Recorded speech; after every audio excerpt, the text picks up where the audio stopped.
Elle a transformé son mari en squelette pour devenir riche. Bienvenue dans French African Folktale. Elle s'est précipitée vers son amie.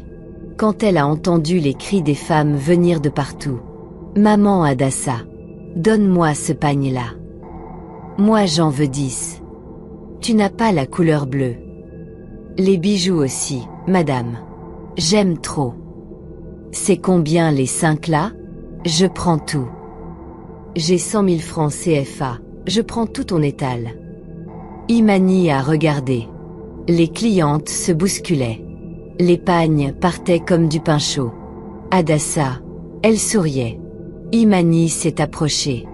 Elle a secoué la tête. Et dit. Eh ma chérie.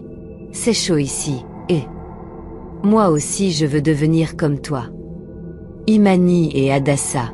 C'étaient pas des inconnus. Elles se connaissaient depuis l'enfance. Même quartier. Même école. Elles ont grandi ensemble. Toujours collées. Toujours ensemble. Elles ont fait leurs études. Mangé dans la même assiette. Et rigolé dans les mêmes classes. Et puis un jour. Elles ont pris une décision. On va vendre. On va se débrouiller. Elles ont commencé à vendre des pagnes. Des bijoux. Au marché de Nkembo. Là-bas, à Libreville. C'est là que tout a commencé. Imani. Elle voyageait beaucoup. Bénin, Togo, Chine. Elle partait chercher les pagnes elle-même. Elle dormait sur la route. Elle négociait dans les dépôts. Elle se battait. Elle avait même ouvert un magasin à Libreville. Elle faisait tout pour réussir. Son amie Hadassa aussi vendait. Même marchandises. Même ville. Elle avait un magasin à Libreville. Mais il y avait une chose qui clochait. Hadassa, elle ne bougeait pas. Jamais. Elle ne voyageait pas. Mais elle prospérait. Des containers arrivaient chez elle. Tous les mois. Parfois même plusieurs. Ça débordait dans son dépôt. Les pagnes remplissaient le magasin. Elle n'avait même plus de place. Et le prix? C'était comme au Togo, Chine. Prix de gros. Moitié prix. Même ceux qui voyageaient avant ont arrêté. Ils venaient acheter chez elle. Parce que Hadassa vendait comme si elle était là-bas. Mais elle n'avait jamais voyagé. Imani s'est approchée doucement. Les clientes étaient encore là.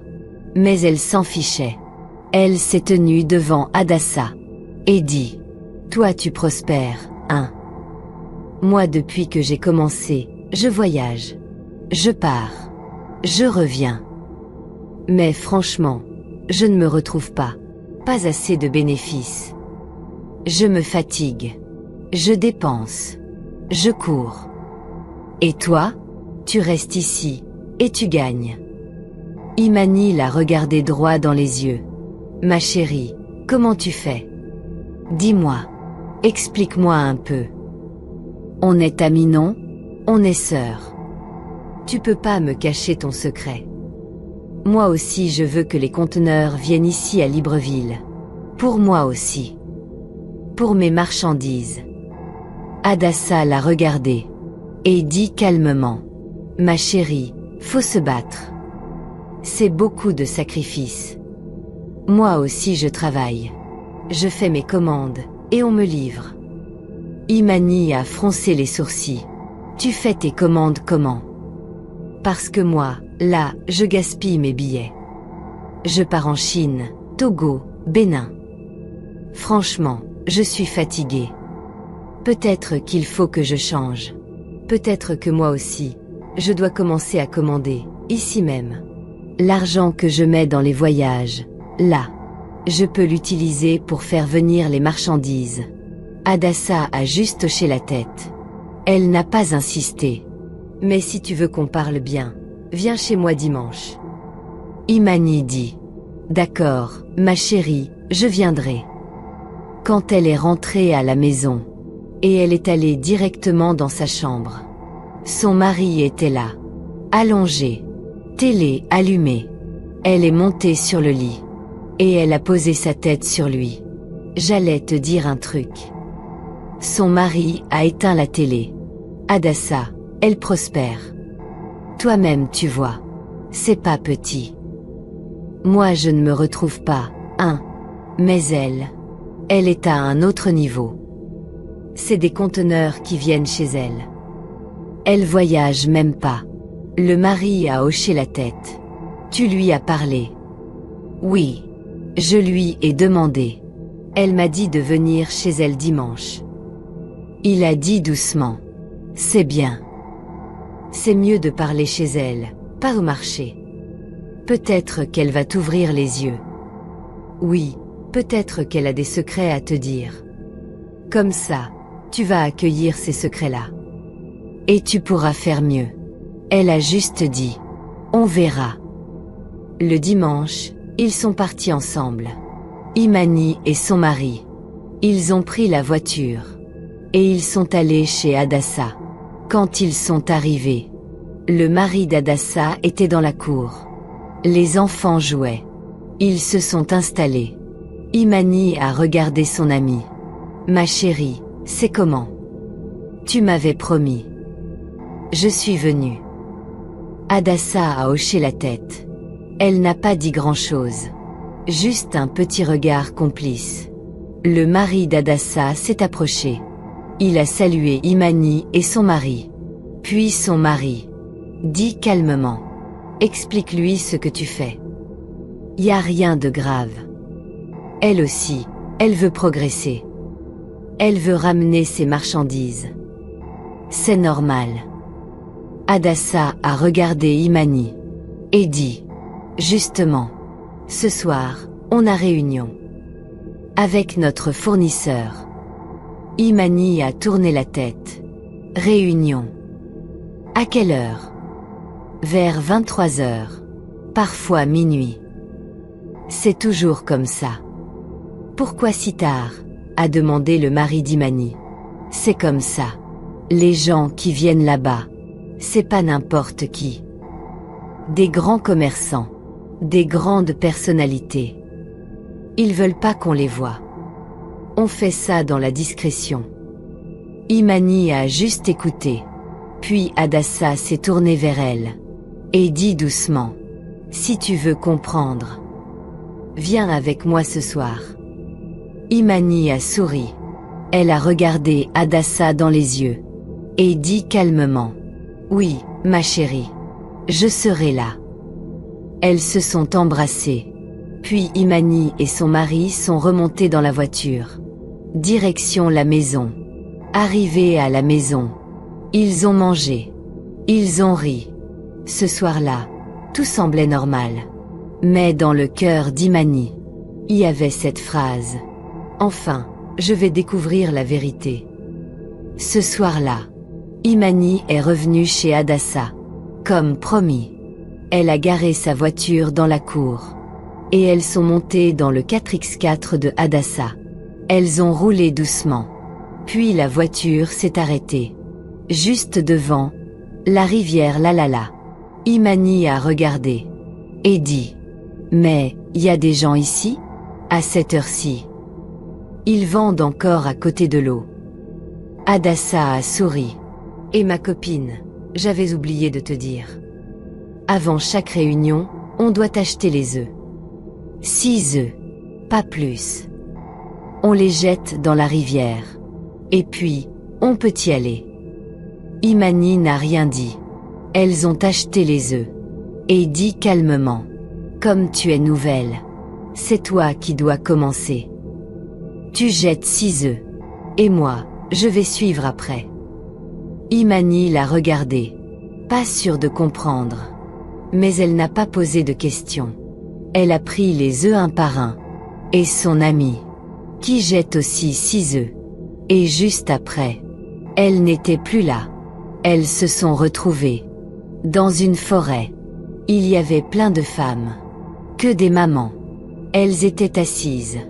Et au milieu de tout ça. Une voix de femme parlait. Mais Imani. Elle ne voyait personne. C'était comme si la voix sortait des baffles. Comme un message enregistré. Elle ne voyait pas celle qui parlait. Elle a pensé. Peut-être que c'est un système installé là-bas. Et c'est là qu'elle a vu une maison. Une maison vitrée. Mais le pire, c'est qu'on voyait tout à l'intérieur. Il y avait des hommes. Beaucoup d'hommes. Et même le mari d'Hadassa. Imani s'est dit. Mais, je l'ai laissé à la maison. Hadassa a répondu calmement. Il nous a précédés. Il est déjà ici. Les femmes étaient dehors. Les hommes étaient dedans. Et personne ne bougeait. La réunion avait commencé. Tout semblait bien se passer. Rien d'étrange. Juste des gens qui écoutaient. Mais à la fin, la voix a repris. Elle a dit. Les anciennes, de ce côté. Les nouvelles, de l'autre. Alors, elles se sont séparées. 2 groupes. Chacun de leur côté. Et là, on leur a demandé de faire un cercle. Les nouvelles ensemble. Elles ont formé le cercle. Et puis, ça a commencé à prier. Des prières. Que Imani ne comprenait pas. Des mots. Qu'elle n'avait jamais entendus. Après la prière, on l'a dirigée vers une table. Là-bas, il y avait une personne. Assise. Muette. Mais qui écrivait. Elle notait les noms. Sans parler. Juste un regard. Et un stylo qui bougeait vite. Quand ce fut son tour, la voix est revenue. Une voix qu'on ne voyait pas. Mais qu'on entendait clairement. On va te donner une poussière. Imani a foncé les sourcils. C'est pour quoi faire. La voix a continué. Comme si elle n'avait rien entendu. Quand tu vas rentrer chez toi, tu prends un peu d'eau. L'eau à boire. Tu y mets la poussière. Et tu la donnes à ton mari. Imani a hésité. Et dit. Mais, il va sentir le goût. Non. C'est comme de l'eau. Exactement pareil. Elle a pris la poussière. Elle n'a rien dit. Et puis, on lui a dit autre chose. On a enregistré ton nom. Bientôt, tu recevras ton premier conteneur. Mais, je dois envoyer de l'argent. Non. Chez nous, tu vends d'abord. Et après, tu paies. On regarde comment tu te débrouilles. Et si ça marche, tu continues. Imani a juste répondu. D'accord, merci.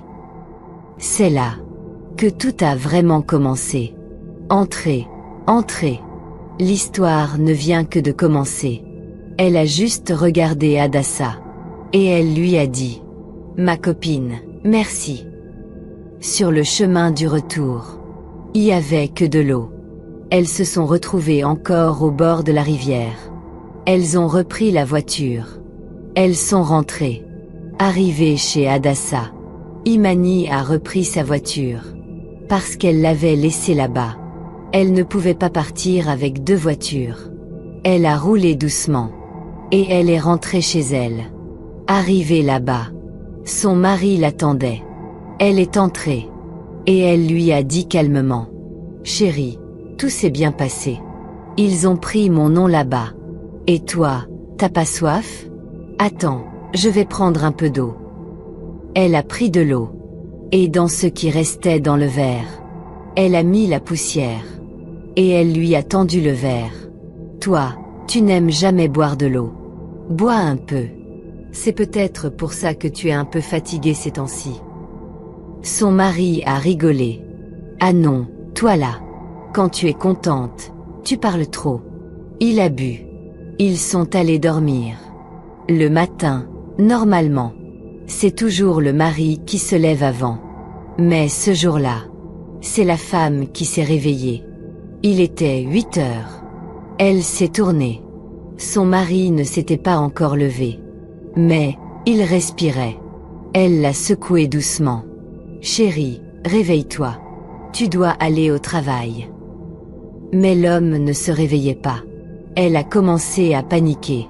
Elle a pris son téléphone. Elle a appelé Hadassa. Ma sœur, mon mari ne se réveille pas. Il dort toujours. Et Hadassa lui dit. Ferme toutes les fenêtres. Ferme ta chambre à clé. Dis à tes enfants que leur père a voyagé. Qu'il va revenir. Puis elle a ajouté. Prépare-toi. Ce soir, on va se revoir. Y a réunion. Et le soir venu, elles se sont retrouvées, comme d'habitude. Même endroit. Même heure. La rivière la. Elles ont jeté les œufs. 6 œufs chacune. Et comme d'habitude, elles se sont retrouvées là-bas. Dans cet endroit étrange. Où une voix parlait. Mais on ne voyait jamais la personne. À la fin de la réunion, Imani s'est approchée de celle qui enregistrait les noms. Maman, j'ai donné l'eau à mon mari comme vous avez dit. Mais il ne s'est pas réveillé. Et la dame a répondu. Ton mari se réveillera le 7e jour. Là, c'est seulement le 2e. Il te reste encore 5 jours. Quand ce sera le 7e jour, tu reviens ici. On va t'expliquer la suite. Elle a levé les yeux. En haut, il y avait encore cette maison en verre. Transparente. Elle a vu. Le mari de Hadassah. Toujours là. Toujours au même endroit. Elle s'est dit. Mais, à chaque fois qu'on vient ici, son mari est déjà là. Pourtant on l'a laissé à la maison. Et Hadassah lui a répondu en souriant. Les hommes conduisent plus vite que nous. Imani n'a rien dit. Elle a juste accepté. Et les jours ont passé. Chaque jour, elle fermait la chambre. Elle disait à ses enfants que leur père était en voyage. Heureusement, ses enfants étaient grands. Ils comprenaient vite. Et le 7e jour est arrivé. Très tôt le matin. Imani n'a pas ouvert la chambre. Elle est partie. Comme prévu. Quand elle est arrivée là-bas, on lui a dit. Tu trouveras ton mari à la boutique. Pas à la maison. Elle était choquée. Mais j'ai laissé mon mari dans la chambre. Je l'ai verrouillé. Mais la voix lui a dit. C'est comme ça ici. Pose pas trop de questions. Le principal, c'est que ton mari va se réveiller. Alors elle est rentrée. Mais pas directement à la maison. Elle est allée à la boutique. Et là, elle a vu un gros camion. Un gros conteneur. Et au volant du camion, son mari. Elle n'en revenait pas. Son mari ne savait même pas conduire. Il avait toujours un chauffeur. Mais là, il conduisait lui-même. Il est descendu. Il l'a prise dans ses bras. Mon bébé, tu m'as manqué. Viens, on va décharger. Il était 1h du matin. Et il fallait finir avant 4h. Toi tu es une femme fortin, mon bébé. Elle l'a regardé. Et dit, le conteneur est trop rempli bébé. À 2, ça sera impossible. Et le mari a répondu. T'inquiète pas. Attends un peu. Elle s'est assise. Et son mari, lui, a fait un petit tour derrière le camion. Il est revenu, avec plusieurs personnes. Ils ont commencé à décharger les marchandises. Ils ont tout mis dans le magasin, dans un dépôt. Mais ça suffisait pas. Les affaires ont même dormi dehors, ce jour-là. Et le mari qui dit « Je vais déposer le conteneur. On se voit à la maison. Toi, rentre déjà. Faut pas que 4h du matin m'arrive ici avec le conteneur encore là. » Imani l'a regardé. « Mon mari, depuis quand tu conduis, toi ?» Mais son mari était déjà monté. Alors elle parle au gardien. « Gardez ma boutique pour moi. Il y a des affaires dehors, il y a plus de place dedans. » Imani leur donne un peu d'argent. Elle est rentrée à la maison. Elle arrive. Elle ouvre la chambre. Son mari n'était pas sur le lit. « Oh mon Dieu! Mais j'avais fermé la chambre, je devais le trouver dedans. » Et là, son mari sort du couloir. « Ma chérie, tu me cherchais? Je suis là. » Elle comprenait plus rien. Ça l'a dépassée. Elle voulait pas poser trop de questions. Alors ils sont allés dormir. Et entre-temps, chaque mois, on déposait les conteneurs. Elle vendait comme jamais. Jusque-là, aucun problème. Rien à signaler. Mais à la 6e année, oui, 6 ans plus tard, elle a commencé à réfléchir. Je fais plus comme ça. Pendant 6 bonnes années. Elles avaient encore réunion. Elles ont fait comme d'habitude. Les 6 œufs. La rivière. Elles sont parties. Et là, la voix lui dit. Ma chérie, ça fait 6 ans qu'on te sert. On t'a jamais rien demandé. Mais toi, t'as mangé tous les bénéfices seul. Maintenant, il est temps que tu nous serves. On a besoin d'un sacrifice. Elle a demandé. Quel sacrifice? Qu'est-ce que vous allez prendre? Ils ont répondu. T'inquiète. On te dira. Mais retiens bien. À la 7e année, tu nous dois quelqu'un. Et à la maison. Son mari. Il ne parlait plus beaucoup. Chaque jour, minuit, il disait. Bébé, il est minuit, je dois partir. D'accord, pas de problème ma chérie. Vas-y, bisous. Il était devenu très docile. Et la 7e année, elle n'a pas tardé. Elle est arrivée. Comme prévu. Elle est partie à sa réunion habituelle.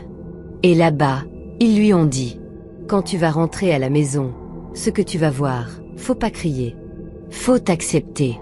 D'accord. Oui, d'accord. Elle est rentrée à la maison. Elle s'est assise sur le lit. Mais elle avait un poids dans le cœur. Elle réfléchissait à mon Dieu. Qui est-ce qu'on va prendre chez moi? Et là, pendant la nuit, quelqu'un la touchait. Mais c'était pas normal. La main était dure. Froide. Rigide. Elle s'est retournée pour voir. Et ce qu'elle a vu, c'est un squelette. Un vrai squelette. Couché sur le lit. Qui la touchait? Elle a voulu crier, mais rien. Pas un son. Et le squelette lui dit. Depuis tout ce temps, tu vis avec un squelette. Ton vrai mari, lui, il est de l'autre côté. Ce que les autres voient, c'est ton mari. Mais toi, tu vas commencer à voir le squelette. Elle a compris que tous les jours, elle dormait avec la mort. Les enfants, eux, voyaient leur père normalement. Mais elle ne voyait que squelette. Et c'est pas fini. Un jour, elle monte en voiture. Et squelette lui dit. Conduis. Je vais te montrer quelque chose. Ils sont allés chez Adassa. Et là, elle voit son ami. À table. Avec ses enfants. 2 garçons. 2 filles. Son mari aussi. Mais quand elle regarde bien, le mari, c'était un squelette. Et les 2 garçons aussi. Et la voix lui dit. Regarde bien. C'est pareil que toi.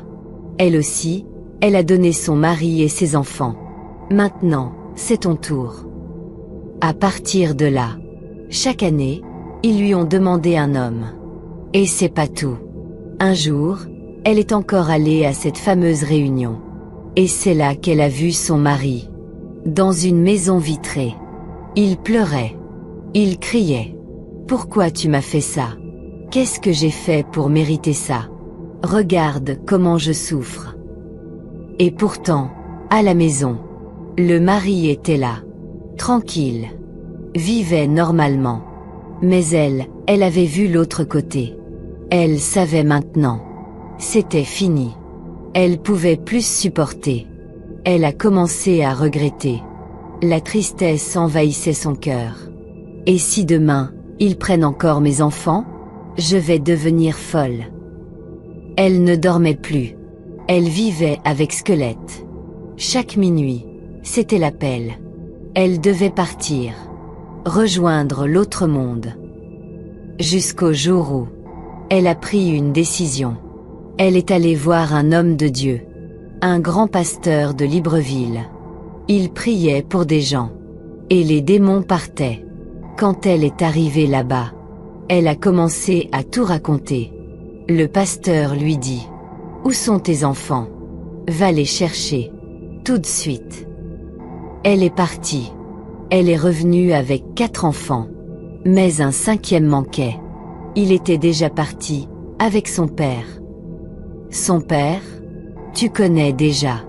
Pendant qu'elle était à l'église, elle a laissé un message au gardien.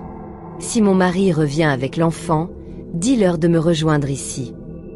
Mais ce soir-là, c'était trop tard. Pendant le deuxième jour de prière, on l'a appelé. Sa maison avait brûlé. Et à l'intérieur, son mari et l'enfant, tous les deux, brûlés. Les larmes sont montées. Elle a crié. Mais c'était trop tard. 3 jours plus tard, les voitures ont pris feu. 6 jours plus tard, ses magasins ont brûlé aussi. Tout. Perdu. En quelques jours. Parti en fumée. Comme si quelqu'un, quelque part, cochait une liste. Un par un. Et dans le quartier, personne n'en revenait. Les gens murmuraient. Et, maman Adassala, elle avait la sorcellerie alors. Donc c'est comme ça qu'elle a eu ses magasins. Oh le monde est devenu bizarre. Même la famille n'arrivait pas à parler. Certains pleuraient, d'autres disaient « On savait pas qu'elle était tombée si bas ». Imani, elle, restait silencieuse. Les yeux vides. Elle n'avait plus rien, sauf ses 4 enfants. Elle dit « J'ai tout perdu, mais j'ai gagné Christ ». Voilà. Tu viens d'entendre une histoire vraie, racontée par quelqu'un qui a survécu à l'enfer. Alors toi qui écoutes, ne joue pas avec le monde invisible. Ne vends pas ton âme pour des choses qui brûlent. Abonne-toi, parce que d'autres histoires comme celle-là arrivent très bientôt. Et surtout, si toi aussi tu connais une histoire vraie, n'hésite pas à nous l'envoyer.